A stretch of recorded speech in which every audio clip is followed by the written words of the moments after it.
আমি শেখ হাসিনা বলছি। তোমরা আমার জন্য চিন্তা করো না, আমি এখানে ভালোই আছি। আমাদের 5 দিন হলো বিয়ে হয়েছে। আমরা সামনের মাসের 12 তারিখে নিউজিল্যান্ডে যাব, হানিমুনের ডেট আছে।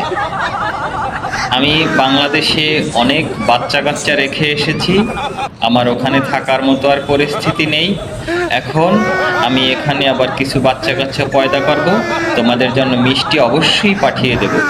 তোমরা মিষ্টি নিয়ে কোনো চিন্তায় থেকো না, তোমরা খুব শীঘ্রই মিষ্টি পাবে, সুসংবাদ পাবে যদি এরকম কিছু একটা হয়। আর এটা নিয়ে তোমরা চিন্তা করো না যে আমার বয়সটা অনেক বেশি, কিন্তু আমার বয়সটা বেশি হতে পারে, কিন্তু আমার মনের বয়সটা কিন্তু এখন সে 18ই রয়ে গেছে। আর তোমরা ভালো থেকো, তোমাদের একটু আড়ালে আড়ালে থেকো, পিঠগুলো তেল মেজে রেখো সব সময়।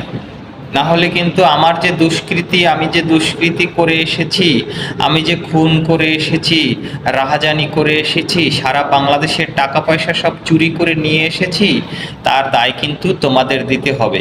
আমি যেভাবে পালিয়ে এসেছি, তোমরা পারলে পালিয়ে যাও। আমি আর কখনো বাংলাদেশে ফিরবো না। ওরে বাবা, যেভাবে আমারে ঘেরাও দিয়েছিল, আমার বালও তো খুঁজে পাওয়া যেত না, সব ছিঁড়ে বিড়ে ছোকরারা সব নিয়ে যেত। দেখো দেখো না, আমার সেই দুটো নিয়ে রাস্তায় রাস্তায় ওরা তারপরে এই নাচানাচি করছে। তাহলে বুঝে নাও এখন আমার কি অবস্থা হতো। তোমরা এখন, আমি এখানে মোদির সাথে বিয়ে বসে ভালোই আছি, তাতে তোমরা কি সুখী নেই? তাতে তোমরা খুশি না?